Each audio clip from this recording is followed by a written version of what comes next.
Was really tough. It still is really tough. I think was harsh for us to lose that game. Again, I think we were the better team. We had more chances. We suffered a goal near the half time. We try everything in the second half, but it's really hard because, like I said, also before the match, that if you don't win the final, it's even harder to deal with that. I don't think it's any surprise, people who know the club, that the aftermath has been debate around the future of players, two in particular. You said a couple of weeks ago that you want Bruno Fernandes to stay. There's more reports around Al Hilal and they want a decision from him. What is your understanding of that? And also, both Alejandro Garnacho and more pertinently his brother put statements on social media in the immediate aftermath of the game which they seem to suggest it was a mistake for him not to play. Are you going to speak to him? Do you have to speak to him? What is the situation? I always speak with my players, but the focus now is the last game. I don't know what is going to happen. We have a plan. We were prepared for both situations, with Champions League, without Champions League. We have an idea what type of squad we want, but now we have to focus on the game because we still have the last game and we'll have time to address all that situations. Ruben, morale surely at the moment is rock bottom. You seemed very flat inevitably after the game. How on earth do you pick yourself up, the players up, the fans up? Because it just seems to be that this season has been one long struggle. Yes, it's really hard. I will not try to convince you the otherwise. It was a tough season, but we had that hope that we could win something, and that could help us to finish the season in the different way. The way we need to get up is to focus on the next game, to finish in a good way, and then we'll have time. And then when you start thinking about the future, thinking about the squad, a new season is going to start, and we will start with new ambitions and try to do better. But there's no instant fix, is there? I mean, you look at where Villa are at the moment. Villa are where you probably want to be, aren't they? Yeah, of course, yes. They have that stability. They are used to fight for the first places. So we want to do that also. But there's a lot of things that is really good on this kind of club. But then when you are in this situation, you feel that it's going to take time.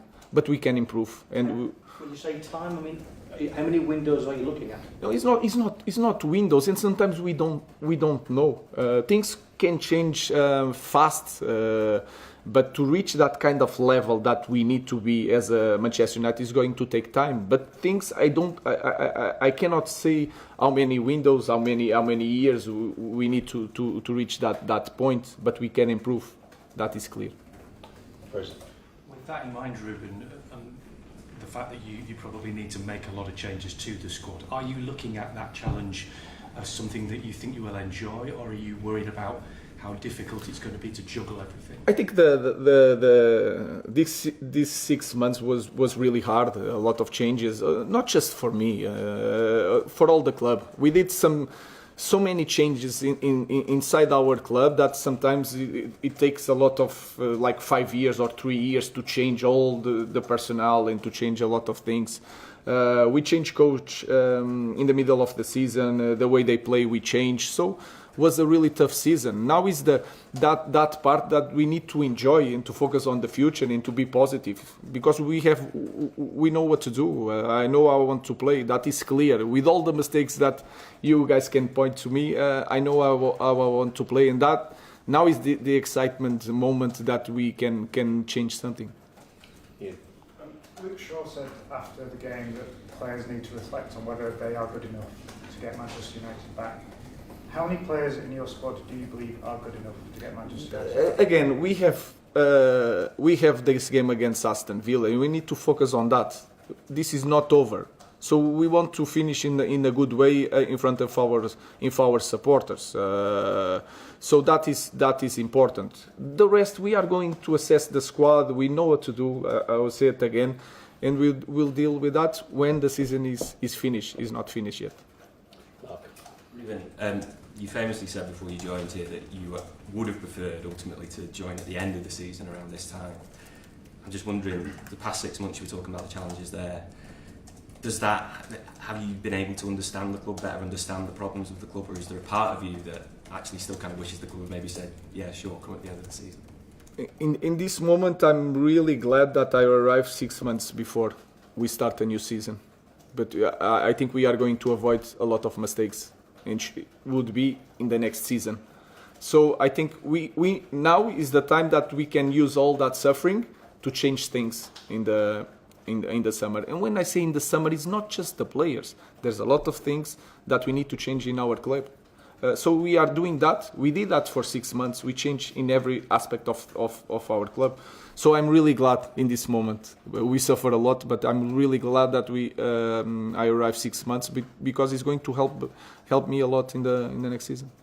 Stephen. Hi Ruben. Did the Europa League final change your mind on any players when you think about that performance with a view to the summer transfer window? No. What changed is that one less competition, that game in the middle of the week, you can manage the squad in a different way. So that rotation of the players, the depth of the squad, that changed completely. If you have 4 competitions or 3 competitions, so that changed a little bit the plan, but not the way I look to my players just by looking at the final.